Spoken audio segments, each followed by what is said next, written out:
And hello, everybody. Welcome to Chalk Talk. I am your host, Kim Davis. Today is Tuesday, February the 27th. It is the last Tuesday of the second month of the year. Welcome, welcome, welcome to Chalk Talk. I am so happy that you are with me today. I want to remind you that if you are in the state of Texas, early voting continues. If you have not voted, you can vote early through this Friday. Early voting ends on Friday, March the 1st. And then, of course, election day is next Tuesday, March the 5th. So I'm encouraging you to vote. You know, we never tell you who to vote for, but we absolutely say go vote. So go vote. Make sure that you are an informed voter. My suggestion is who should you vote for? You should vote for who's going to best impact your family, your community. Vote your values. That's what I say do. So go vote, go vote, go vote. And if you're one of those people, and I can't imagine that this would be you if you follow Chalk Talk, and you say, "Well, Kim, I'm not registered to vote this time." Well, go ahead and get registered because this is not the last election. You need to stay registered to vote. And if you get registered and you vote and you always vote in the elections, you will stay registered. So that's my encouragement. Welcome, everybody. It's Tuesday. It's a beautiful day in the state, in the city of Houston. There's just so much happening around the world. It's a busy, busy sports week. Last week, if you missed it, had the legendary Zena Garrison join us. It was a great, great conversation. I'm going to repost it on all of the platforms in case you missed it. You can catch it on the podcast platforms. You can catch it obviously on the YouTube channel and all the social channels as well. Pardon me. Thank you for those who participated, engaged, and said you enjoyed it. It's always fun to talk with Zena. And in an effort not to have her all the time because she is such a great guest, I hadn't had her in like forever. So we'll do better about that, getting the great guests that you guys enjoy. But on today, there are some things we're going to get to. Before we do that, we want to tell you about some of the people that help us do this each and every week. Our good friends over at I Love Jinka. Want to remind you that you can get Jinka online at ilovejinka.com, or you can get it in HEB stores. If you go to HEB, this is where you find it. Here at HEB, in the Healthy Living Department of Probiotics, you can find Jinka 7 days a week. Yeah. Look at a lot of Jinka sale. Look at that. Jinka. Also want to remind you about Kimmy Treats. I encourage you to go to kimmytreats.com where you can get your vegan popcorn, you can get your Kimmy bars, and the Kimmy cookies. Soon I'm going to add, there is a cilantro vinaigrette that I have. People have asked me, why don't you put it online? I just haven't done it. I'm going to add that to the Kimmy Treats website. It is a cilantro vinaigrette that is really good for whatever you want to use it for, salads, wraps, and all that kind of good stuff. And it does not have oil in it. It's just a cool little treat. So I'm going to add that maybe later today. So I'll be adding that, but make sure you go to kimmytreats.com so that you can get all your great Kimmy Treat snacks.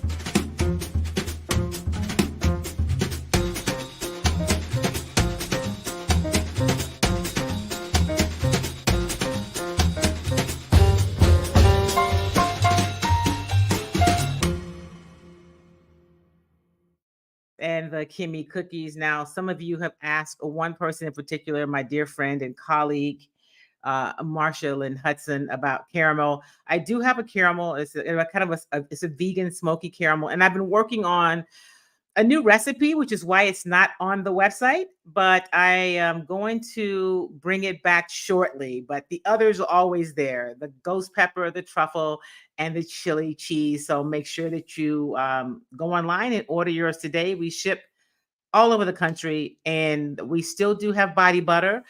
Going to carry that a little while longer. Not sure how long we're going to still make the body butter. We may just revert the site to just the edible treats. And when I say edible, I mean vegan popcorn. That's what I mean.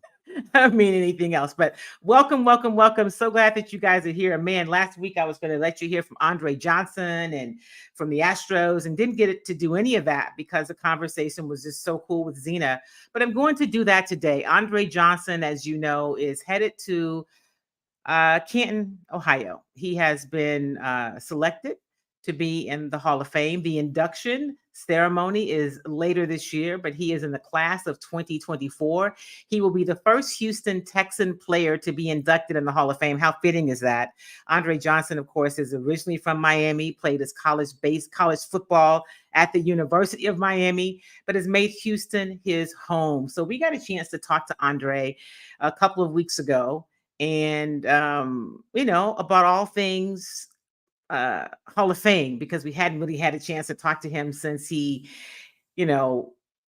got the knock, right? The infamous knock. If you haven't seen it, Google it, go online. It's really cool to watch. I always enjoy watching, the players get the knock at the door with some already inducted, some Hall of Famer in his the gold jacket.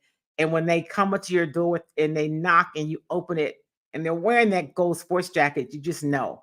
And it's they just can never be prepared for it. So it was cool to see that. One of the things that Andre Johnson talked about was, I asked him about the emotion of it, because he talked about how throughout his entire, playing career, he never really thought about being a Hall of Famer. He wanted to be really good. Of course, he had hoped to be able to be ultimately you want to be a Super Bowl champion, but that being a Hall of Famer was just not something he'd ever really thought about. So I asked him what made it so emotional for him, since it wasn't something he had always thought about when he did get the knock. And here's what he said to that. You thought about, right? You just wanted to be great at what you do. What do you think made it so emotional, for something that you had never really thought about growing up? What is it that took it to that? I've watched a lot of people get that knock at the door. And, when you watch it, it's just like, sometimes you question, I always think of the one knock I always think about is the Jimmy Johnson, when they surprised him on Fox. And, and Jimmy Johnson is my favorite coach, and he couldn't talk. So I'm just like, damn, that has to be a great feeling, to be surprised like that, and, for him not to be able to even talk.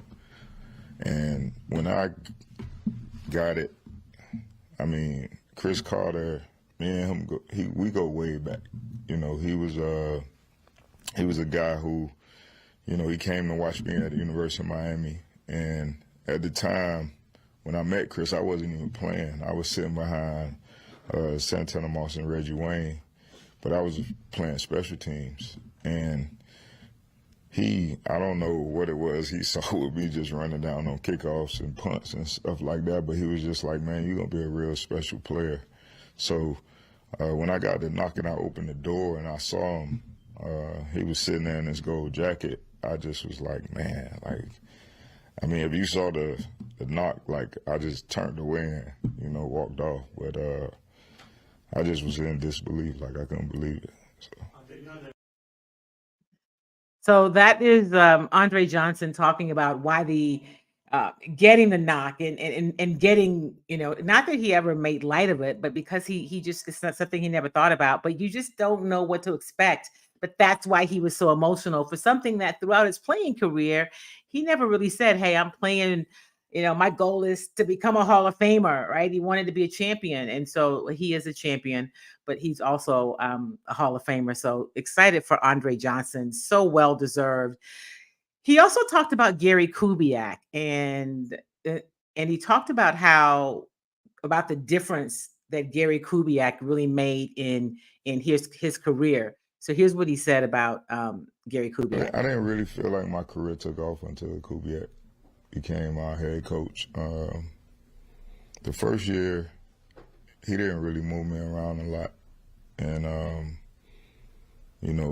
like he said, he came to me and talked about it. He was like, hey, I'm going to have to move you around. You're going to have to learn everything that goes on in the offense and learn every position. So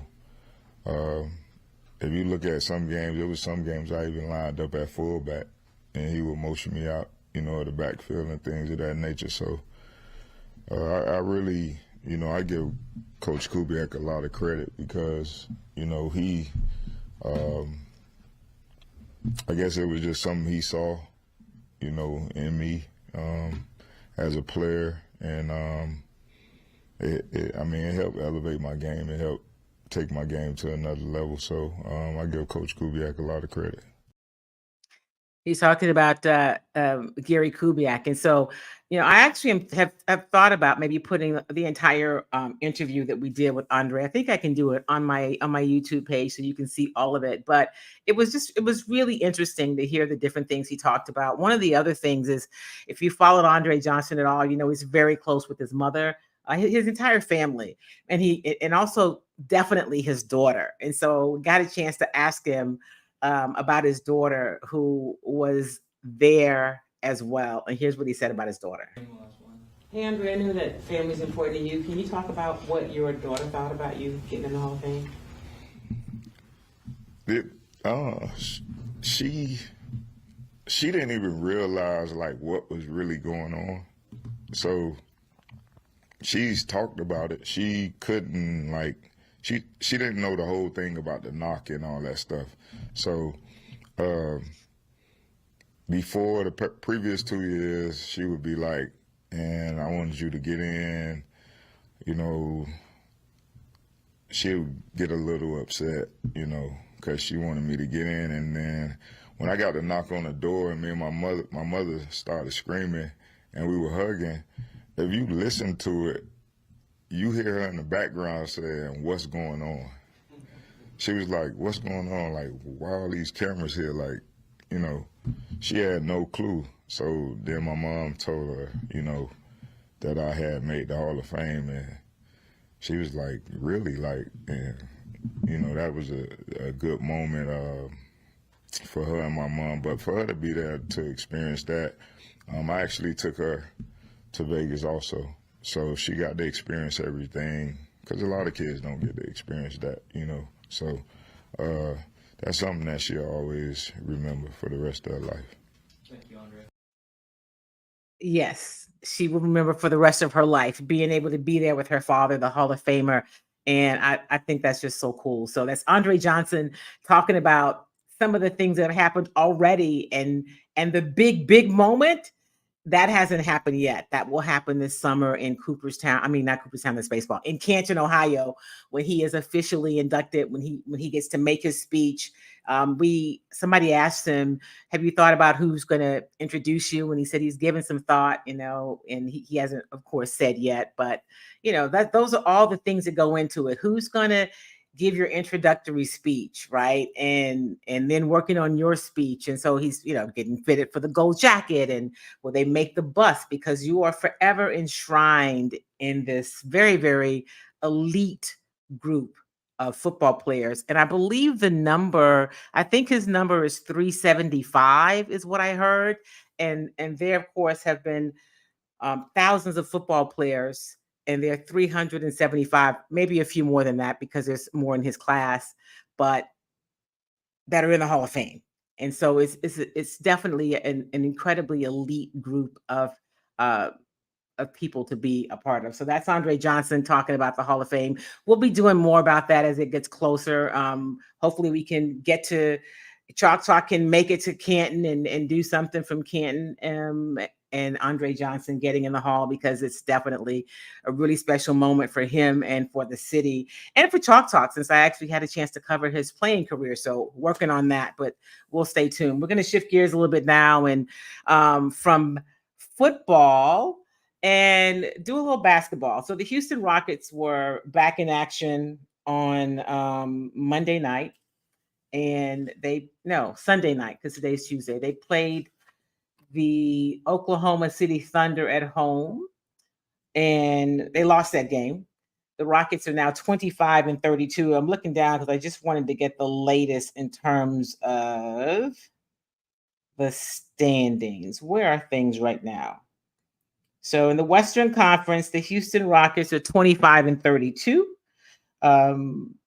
They are 3-7 over their last 10 games. Their road record continues to be abysmal. They've only won 5 games on the road. They've lost 22. They're obviously better at home. They're 20-10. They are 8.5 games behind the Pelicans in the Southwest Division. As we look at the playoff run, right? Because as we're way beyond midpoint of the season. If the season ended today, the Rockets are in the 12th spot. You got to get to 10, right, to be in the play-in tournament. And I'm going to run down what the Western Conference standings are. So Minnesota is 1 and is at 1, and Oklahoma City is at 2. They both have their records are both 40-17. Right behind them is Denver at 3 with a 39-19 record. The Clippers at 4. Phoenix at 5, New Orleans at 6. Sacramento's at 7, Dallas is at 8, the Lakers are at 9, and Golden State is 10. Utah is at 11. Utah is at 11, and Houston is 12.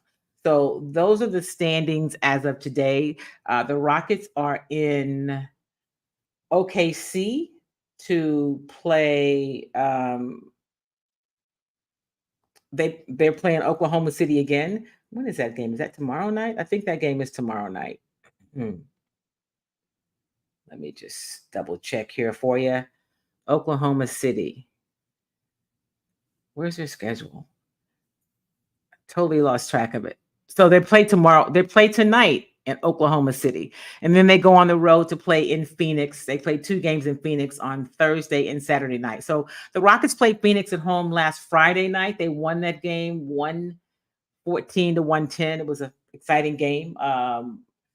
They were right in that game with Oklahoma City on Sunday night, but they had a 21-point third quarter, which kind of did them in. So they started out the first quarter, the score was 31-34.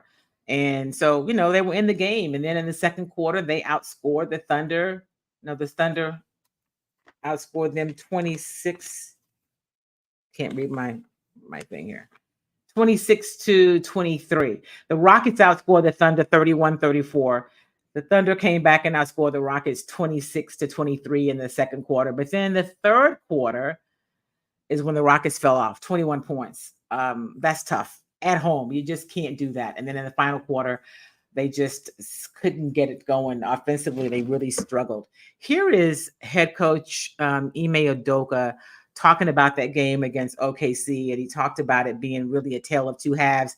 And one of the things he's really talked about is that this team has just got to find a way to be consistent, and he equates that with maturity or lack of maturity. Tale of two halves. I mean, you can talk about it, show film, halftime as well, and understanding what the game plan is and what they'll give up. And we executed well in the first quarter, for the most part, the first half until the last few minutes there.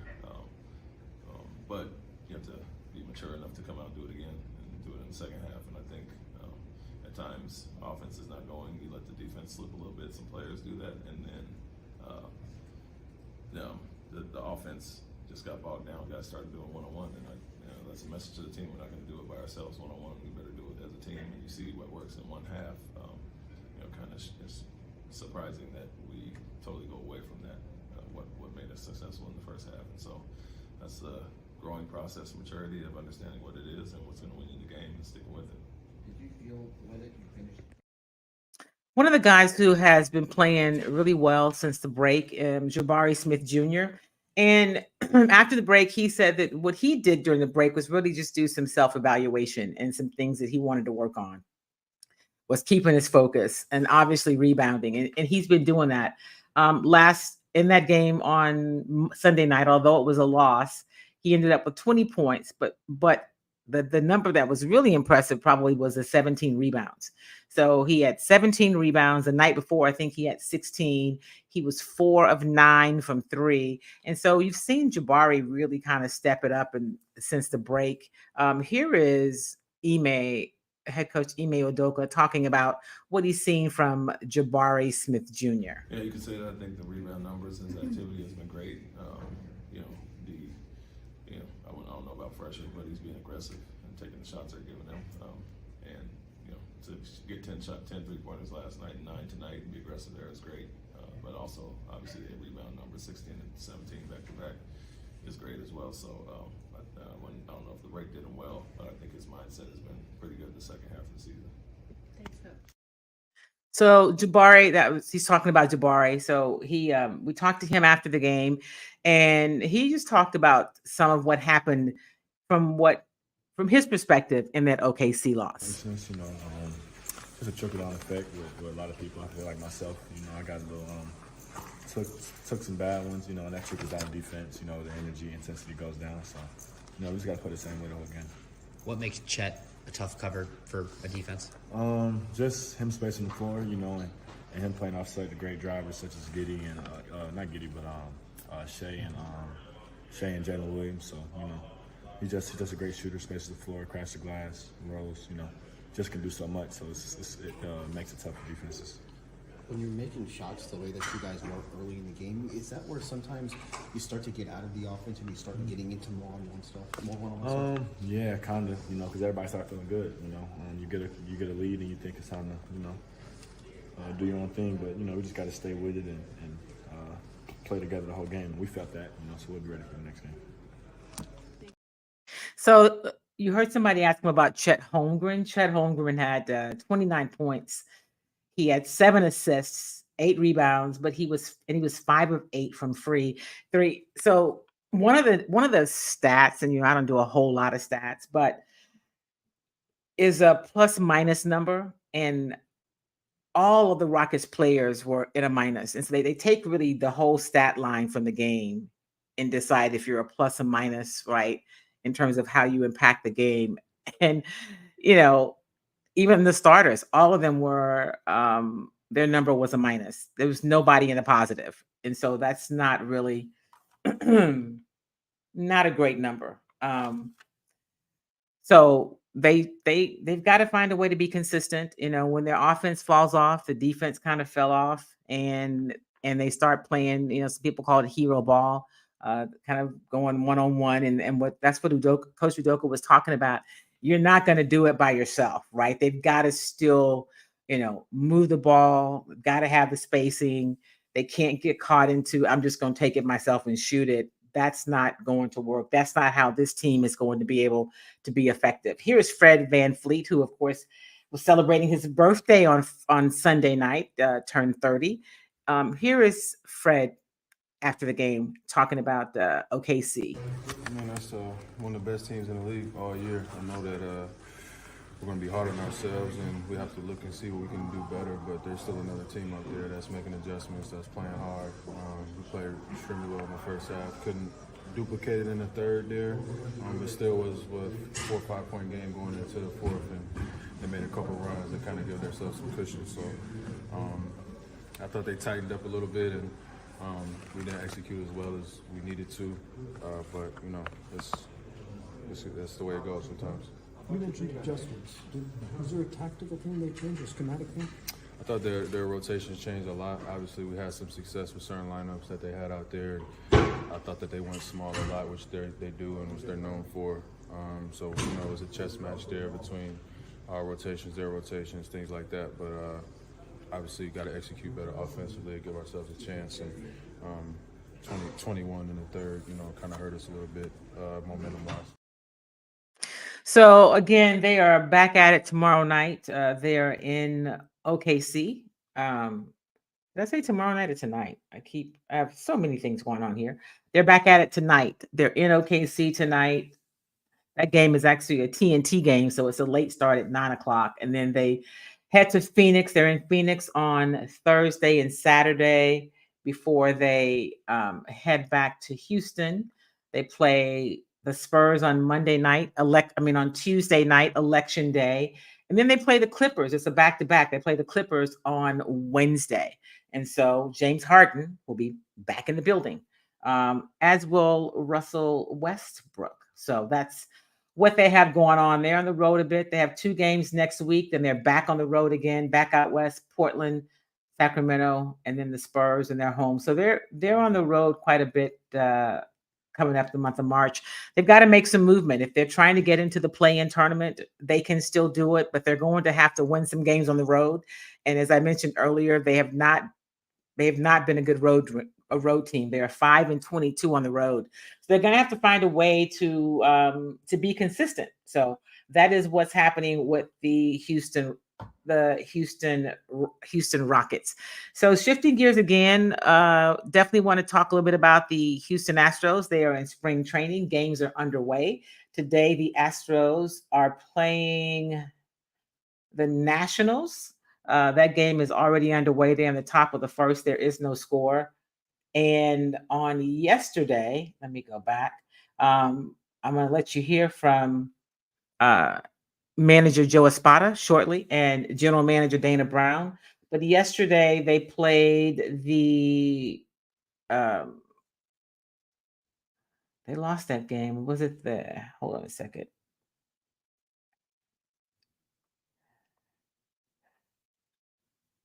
Where's my Astros game from yesterday? There it is. They played the Tigers yesterday. So they was shut out 4-0, but they've gotten some pitching recently. It must have been the day before that. Let's go back to the day before. I want to let you hear from the rookie that is from Houston and let you hear about Spencer Arrighetti. He was in 2023, he was named the Astros minor league pitcher of the year. And, many think like with this lineup, how could he break in, right? Because of just, because of the strength they have with starting pitching. But, he looked pretty good in his outing a couple of days ago. So here is, let me let you hear from him.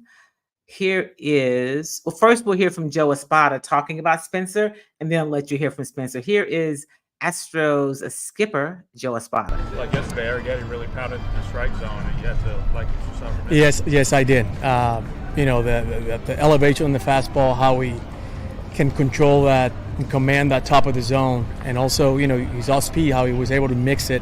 That was a pretty solid first impression. That was pretty good. How are you evaluating him this spring? Is it just to see what he has, or is it to gauge how he might be able to help you at some point this year if needed? You know what? Both. We all know that he's in the plans, right? And it just show him some maturity, and he's tough. He competes. We all know that. It's just how often he could pound the zone and give us some quality innings. Anything else stand out from you today about the guys who came behind? Yeah, you know what? We played some good defense. Luciano made that nice play there, barehanded. I didn't think he had a chance, but he came in hard. The off balance still. That was a great play. Matthews making that play in the hole, showing his range and accuracy on the throw. So I thought we played some good defense, despite not doing much offensively. But I thought that we competed well, and the defense played well. So that's skipper Joe Espada talking about Spencer Arrighetti. And here is Spencer talking about how he thought he threw it after the game. I'm really happy with it. I felt like I was in the strike zone a lot. I felt like it was good for me to get out there and get my feet wet in a cool stadium against a really good lineup. And I feel like I did my job today. I think for the most part, I didn't try to do too much. I kind of just tried to be in the zone and make good pitches, and I made a lot of good pitches today. How important was it just to pound the zone? Was that something you were trying to really focus on coming in? Absolutely, yeah. That's my main goal in spring training is just find the zone with everything and make sure I'm feeling good, feeling like I'm spinning the ball well and getting the shapes that I want to see. And obviously that stuff's important, but once you're in the game, it's more about throwing the ball to a good spot in the zone, and I think I did that a lot today. How much do you read hitter reactions and what you think about the way some of the swings swings today? That's the game within the game, and I think any amount of information that you can get off of a guy is priceless. And I think that a lot of times the swing tells you exactly what you need to know about what they're looking for in the location. And I think I did a good job of reading that today. I know Cesar Salazar did a great job of reading that today. He kept me in it a lot, and he's a fantastic catcher, calls a great game, and it makes me confident, so it makes it easy. So Spencer pitched 2 innings, gave up 1 hit, no runs, and had three strikeouts. So that's a pretty good line in spring training for the youngster. And like he said, like Joe said, they're just looking to see, what he has, how they might be able to use him. You just never know. You've got to always be looking for pitchers, which brings me to General Manager Dana Brown. When he was interviewed earlier in spring training, he really shared the same thing with us before they left for spring training. But this is him really talking about the pitching depth. And we know that, JV has had his start was delayed because of a little bit of soreness. JP France, a little bit of soreness, but they've been playing catch. But here is Dana Brown talking about the Astros pitching depth and whether or not he is looking. I'm always in the business of trying to add starter depth. I think, the season, like I said before, it's 162 games. If you get a situation where you could trade for a starter, or if you could sign a starter, I think you should do it if it makes sense budget-wise and all that. But at the end of the day, I'm always in the market for pitching. I've said that since day one. I don't think you could have enough pitching in 162 games. What's going on with JP France? I think you said shoulder information for him as well. Is there any time? Yeah, again, both guys are playing catch. I think it's the old thing when you're just starting to throw, beginning of the year, you feel a little soreness, a little inflammation. I think they're going to be fine. If they were shut down, it would be more concerning. But the fact that they're playing catch, I think it's a good sign.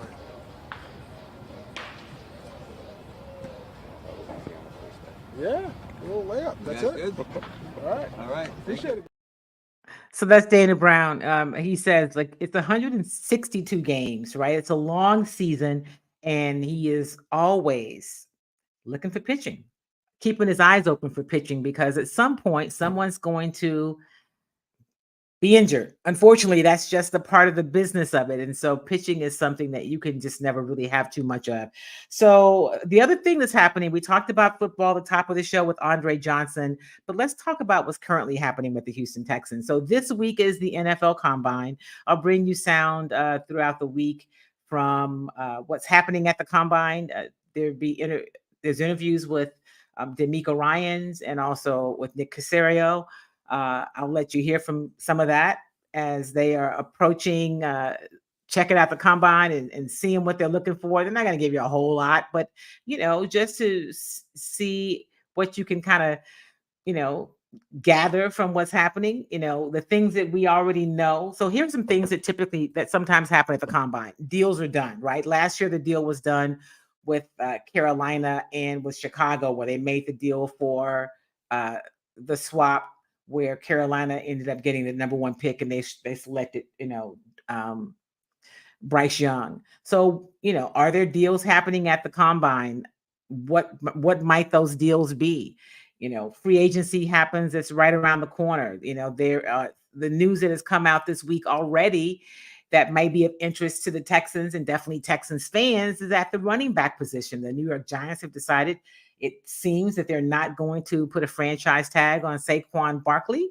So he is a guy that might be available. There are a few guys that are the Texans might want to take a look at. Derrick Henry, perhaps. Saquon Barkley is the guy that seems to be at the top of the list of potential running backs. The Texans definitely need to improve their running game. They've made no secret about that. And so would they look at a guy like a Saquon Barkley? Or would they look at a guy, like a Derrick Henry? Saquon Barkley's younger, so it seems that may be the way to go, and that he would be a good fit for what they do here. But those are some things we know. We know that the Texans are they're in a pretty good position in terms of their salary cap and availability. So what are they thinking about in terms of where they spend? Are they going to go out and get a big free agent on the offensive side?